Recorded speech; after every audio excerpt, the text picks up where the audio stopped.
Eddie, thank you for speaking with talkSPORT. I'm looking dapper as always. It's a good day, a special day. Just tell us a little bit about it and why this means so much to you. Yeah, obviously, 9/11, one of the most tragic parts of history, really, in my generation or my lifetime. And organisations like this obviously lost a lot of good people in that tragedy.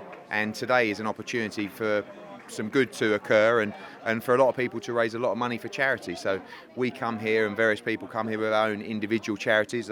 I'm St Francis Hospice today and I'm Haven House Hospice, two charities that we work very closely with as a family and a business. And great to make an impact and try and, like I said, turn a bit of positivity from a very sad historic event. And it is an amazing cause, been going for a long time, a lot of money's been raised, and some of the names that come down here and get involved, it's extraordinary, isn't it? Yeah, it is, and it makes a big difference. A lot of these organisations, specifically like these two hospices, rely on people giving their time, and it's a constant fight with very little government backing or council backing. And they can have one charity event raise, 100,000, and then 2 weeks later they're in trouble again. So we have to keep pushing. It's easy to give up, but events like this make a massive difference for the charities. And when you're talking about a children's hospice, which is giving young people an opportunity for their family to really go through that process of having a child with a life-ending disease, it's so devastating to see, and they do an amazing job, and any way we can support them, we always try and help. You're doing good stuff, Eddie. You're here today. Your dad's here, I think I saw him earlier. AJ's here as well. AJ's here as well, yeah. And he's more interested in actually finding out, he's done his charity work, now he actually wants to know what happens on these screens. Does he? Some of these screens look so complicated. But this is, these places are full of characters, right? So I always think that, I know a lot of people on this floor, right, because I'm an Essex boy and a lot of them are from Essex. But it was like, at school, the ones that had the street smart and the common sense but didn't do very well all ended up making a load of money on the stock market, right? So and that's probably what I would have done if I didn't have an opportunity to take over a Matchroom. So, but all these people are great characters, and that's why they come together on days like this, because a lot of people lost a lot of people on 9/11. I love the buzz around this place. Everyone's got great attitude. And you imagine back in the day, it wasn't screens; it was a trading floor. It was a ball pit. Do you know what I mean? That was old school, proper. You mentioned AJ is here today. Just if you don't mind me asking, any update on the situation with Deontay Wilder? Have you got any? I'm sure the talkSPORT listeners will be keen to know. Of course, we were talking prior, and we've got a meeting after as well. We've agreed our end for the fight in Saudi. Obviously, there is a changing in environment there of different people putting on different events now. But for us, we've agreed terms, and Deontay has agreed terms, but it is a slow process and it's a frustrating process, and we will start to now explore alternative sites for that fight.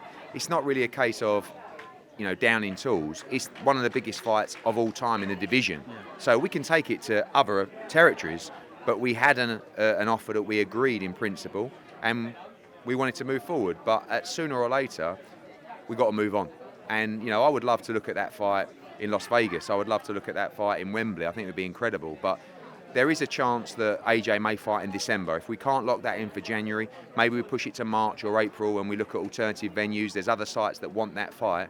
But sometimes the more traditional sites will also create a huge event. And, only last night we were looking at the numbers for Las Vegas, thinking, wow, Joshua against Wilder in Las Vegas.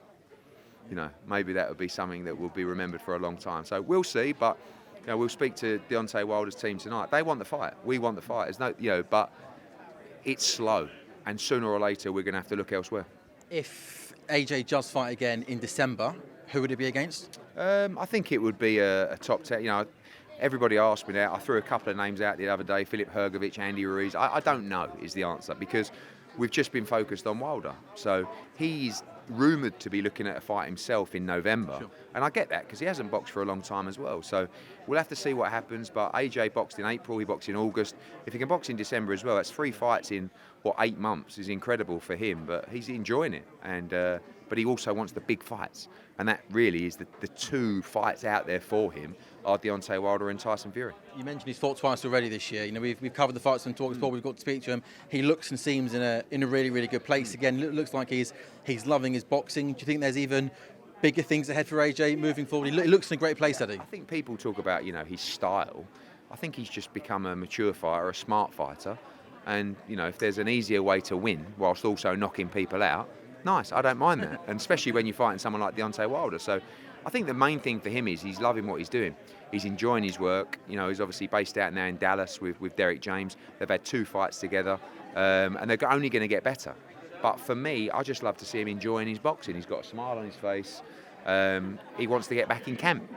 And but also, he's always been about, and he wants to have those fights that will be remembered forever. And, you know, I never like to put a time scale on his career, but he did the other day when he said, you know, I won't be boxing for another 3-5 years, whatever. So maybe we got one in December, and maybe we got a couple of blockbusters next year, and who knows? So that could be it. Maybe. I mean, I don't think he's really got a timing on his career, but, you know, he wants to fight Wilder, and he wants to fight Fury. And I think if he doesn't fight them, he won't be very happy and fulfilled with everybody he fought. Once he fights those 2, he has boxed absolutely everyone in boxing, you know, in the division. They're all the players, and he wants it, you know. And if he's going to bow out, could you imagine, let's say, Wilder at Wembley, Fury at the Tottenham Hotspur Stadium, in our own backyard? That'd be some way to bow out, wouldn't it? Of course, but listen, I'm Anthony Joshua's #1 fan. In my head, call me deluded, but he's going to knock out Deontay Wilder, and then he's going to knock out Tyson Fury. He's going to become the undisputed heavyweight world champion, and then we were going to sail off into the sunset. Like I said, call me deluded, whatever you want. I don't care what you call me. I see it. We have the vision for that. Let's make it happen. Yeah. And you think, yes or no, if I was put on the spot right now, do you think that sometime next year, 2024, AJ can fight Wilder and Fury? I do. I really do. Listen, we can't. I know that Wilder's ready for that fight. Fury, you hear this, you hear that, but also... What's going on with Fury at the moment, Eddie? At the end of the day, the most frustrating thing about Tyson Fury is he's the favourite right now to beat Usyk, and he's the favourite right now to beat Wilder. Those fights pay him tens and tens of millions. And it also secures his legacy as one of the greatest heavyweights ever. If he beat Usyk and beat AJ, he could retire as an all-time great. So, but also, both fights bring bucket loads of money. See, I think Fury is driven by money. But if you want to give him the benefit of the doubt and say he's driven by legacy, those fights have both. So I don't really get. Sometimes he's just got a little bit of a chip on his shoulder. He says, "No, I'm not giving you the fight." But that's like, I don't get it. You know, he says the other day, he says, "I'm not interested in Usyk. He's a middleweight rabbit or whatever he calls him, and AJ's a gym sweeper. I'm only interested in the big boys." Who's the big boys? Yeah. I mean, they are the big boys. They're the only big boys left. But if you want to go and do an exhibition or whatever, I don't blame him for that. He's getting a lot of money. What's making this fight coming up? Do you think it's a bit of a joke fight? It is what it is. It's an exhibition. It's a circus, and like, you know, it's the best heavyweight in the world against a bloke that's never boxed before. But he's making a load of money. It's a big event. Good luck to him. But if that's what he's about, no problem. But you can't say I'm this, I'm that, and he's rubbish and that. When all you've got to do is beat them. And like I said, maybe he will beat him. He's a tremendous fighter, amazing. But I think for boxing, we just want to. I don't care. I don't even represent Tyson Fury. If he goes out and becomes undisputed, it's great for the sport. You know? So I want him to do that. Him against Usyk has nothing to do with me. But I still want him to fight Usyk. And I want him to fight AJ. But I'm done now. I can't win either way. I've given up. I've tried to watch at home with the Furies to try and understand him a little bit more. And I was even more confused. I thought it was excellent. And even my kids watched it. I thought it was excellent. Yeah. Would you reckon at home with the Hearns and AJ maybe if he does? Yeah, definitely. I want to go behind the... I won't be doing that, yeah, but you know, I enjoyed it. He's a fantastic character. Brilliant for the sport. Just a little bit frustrating sometimes, that's all.